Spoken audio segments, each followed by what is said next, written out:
Assalamualaikum, salam Malaysia Madani. Berita Parlimen bersama saya, Muhammad Shah Musa.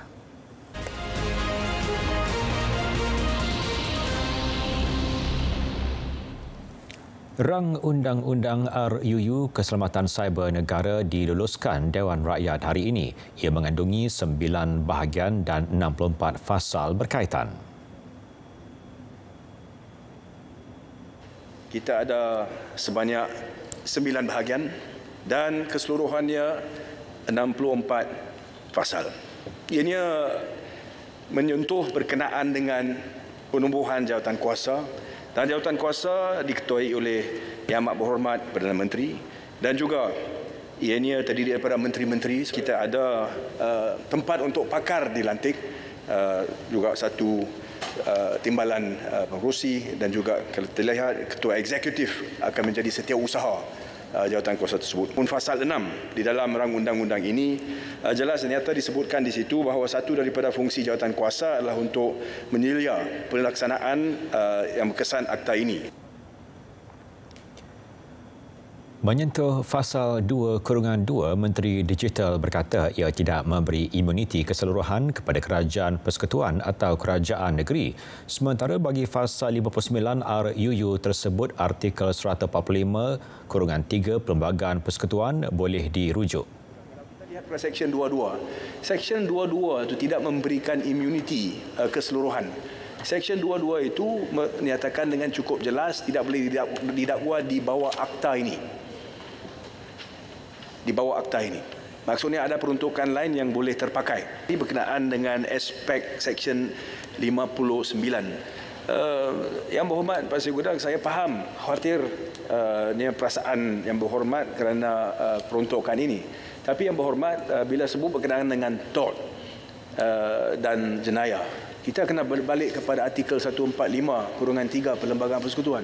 Di situlah kuasa untuk mendakwa dan sebagainya. Dalam sesi perbahasan RUU Keselamatan Cyber Negara, pembahas antaranya berkata 3 prinsip perlu jadi keutamaan, iaitu kedaulatan negara, pendekatan berdasarkan risiko serta ketelusan dan accountability. Seramai 20 ahli parlimen membahaskan RUU tersebut. Separuh pertama tahun 2023, sektor kerajaan paling banyak mengalami kebocoran data, diikuti dengan sektor telekomunikasi. Dan dua sektor ini, Datuk Yang di-Pertua, adalah sektor yang begitu kritikal dan banyak menyimpan maklumat peribadi orang ramai. Dan menurut laporan itu juga, kementerian dan agensi kerajaan adalah terdedah dengan izin. Significant cyber risks, including vulnerable software, weak access controls, data exposure, and other critical issues. Dan sebarang polisi dan peraturan yang dibuat perlu menjalani proses yang telus dan melibatkan semua pemegang taruh yang berkepentingan. Yang Berhormat Menteri, sektor tenaga kewangan di kesihatan antara sektor kritikal yang memerlukan perlindungan yang ampuh daripada sebarang bentuk ancaman serangan cyber. Tindakan penalti perlu dikenakan kepada entiti infrastruktur maklumat kritikal negara kalau tidak ada langkah dan inisiatif menangani ancaman keselamatan cyber. Kerajaan harus bersikap proaktif dalam memastikan agensi dan syarikat berkaitan kerajaan pun sudah membangunkan sistem dan infrastruktur yang tidak dapat dicerobohi. Kelicikan pelaku jenayah cyber ini juga semakin berleluasa dan menggusarkan.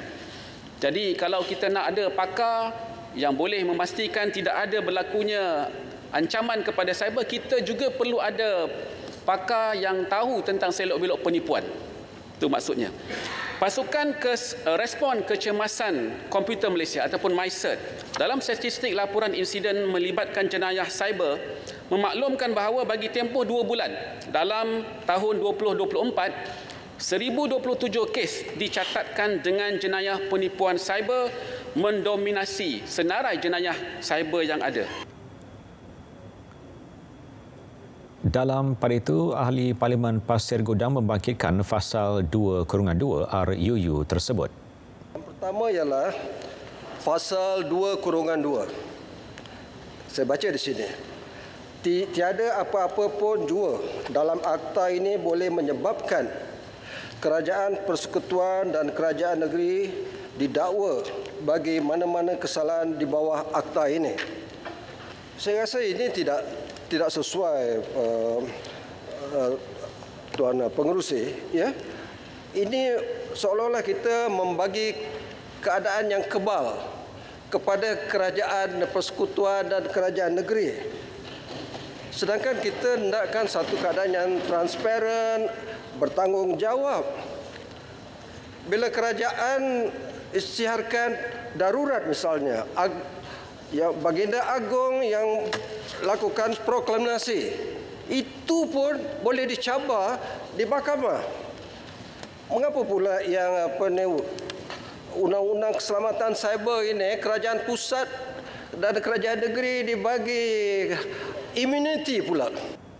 Beliau terus menyentuh pasal 59 yang menyebut berkenaan tanggungan seseorang bagi perbuatan orang lain. Jadi saya bimbang,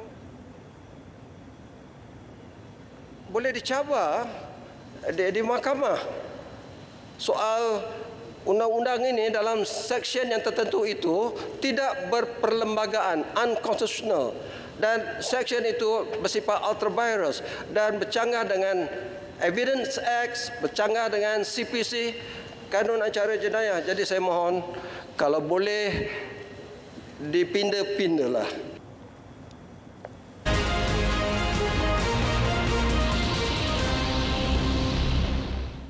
Projek Kendalian Syarikat Amerika Arab Bersatu UAE Masdar perlu mematuhi dasar pembangunan projek tenaga boleh baharu TBB sebelum diluluskan untuk dilaksanakan. Ia bagi memastikan projek kendalian syarikat itu dapat dilaksanakan secara adil dan mematuhi ketetapan regulatori semasa.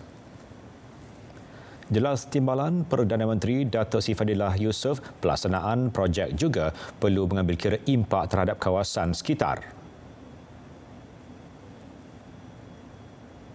Untuk Masdar, mana-mana pelaburan dalam negara kita, memang kita welcome, tapi sudah pasti kena mematuhi segala peraturan dasar dari segi termasuklah environment dan sebagainya perlu dipatuhi. Sebab untuk solar memang menggunakan tanah yang besar. Maknanya keseluruhan rantaian dari segi pelaburan luar maupun dalam negeri boleh melibatkan TBB ini solar, ianya akan mengambil kira keseluruhan aspek. Satu, dari segi aspek investment, commercial, technical dan juga dari segi social perspektif. Semua akan ambil kira.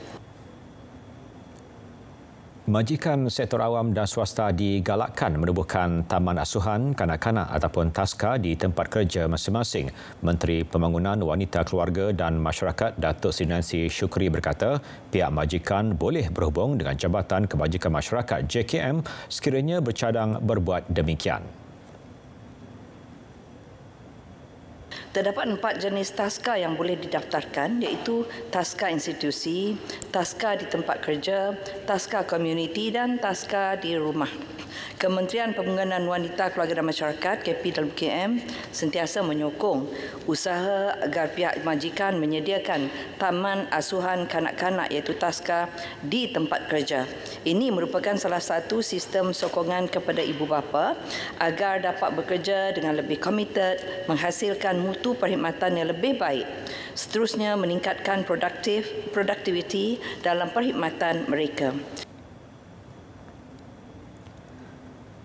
Sebanyak RM210 juta telah disalurkan kepada 700,000 penerima sumbangan asas rahmah SARA seluruh negara setakat semalam. Timbalan Menteri Kewangan Lim Ho Ying berkata kerajaan akan menambah baik kaedah bantuan program tersebut selain mempertimbangkan untuk memperluas bantuannya pada masa akan datang.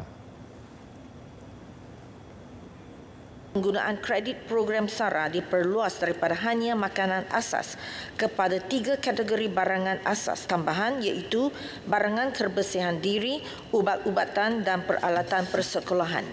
Dengan penambahbaikan tersebut, program SARA tahun 2024 akan memanfaatkan lebih 700,000 penerima dengan peruntukan RM700 juta berbanding tahun 2023 iaitu hanya 210,000 penerima dengan perbelanjaan RM130 juta.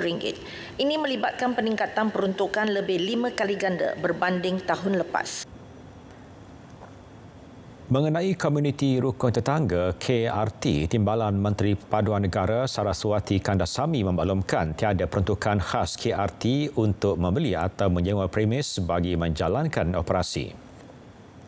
Dari segi dana untuk menjalankan aktiviti, kementerian tidak mempunyai sebarang peruntukan khas untuk dikongsikan dengan RT rukun tetangga untuk membeli ataupun menyewa premis selain daripada 6,000 yang dikongsikan. Tetapi kita mempunyai dana untuk menjalankan aktiviti KRT, iaitu semasa sekiranya mereka ingin menjalankan apa-apa aktiviti, kementerian dalam proses untuk kementerian memberi bantuan dari segi dana untuk menjalankan aktiviti, bukannya untuk premis ataupun sewa. Tetapi kementerian dalam proses pembinaan premis RT dan juga kabin untuk tujuan operasi KRT. Terima kasih. Sidang Dewan Negara, cadangan penubuhan Agensi Angkasa ASEAN seperti diutarakan setengah pihak sebelum ini memerlukan perbincangan dan kajian yang mendalam. Menteri Pertahanan Dato' Sri Muhammad Khalid Nordin berkata ia juga memerlukan masa dan penelitian dari aspek kos serta bidang kepakaran setiap negara. Tapi yang penting yang kita ingin tegaskan ialah kita tidak boleh elak untuk membangunkan kekuatan, kepakaran, kefahaman kita mengenai penggunaan satelit dalam kita mempertahankan kedaulatan dan keselamatan negara kita. 5.23 Isu berkaitan struktur gaji dan allowance jururawat turut dibincangkan di Dewan Negara. Timbalan Menteri Kesihatan Datuk Luka Nisman Awang Sauni berkata cadangan tersebut sedang dikaji pihak kementerian. Dan kita sedang dalam kajian, pihak pusat sedang mengkaji berkenaan tentang struktur gaji dan juga allowance. Cadangan tersebut telah dibawa dan kita sedang menunggu jawapan sehingga kajian tersebut selesai. Berita Parlimen berakhir di sini. Assalamualaikum dan salam Malaysia Madani.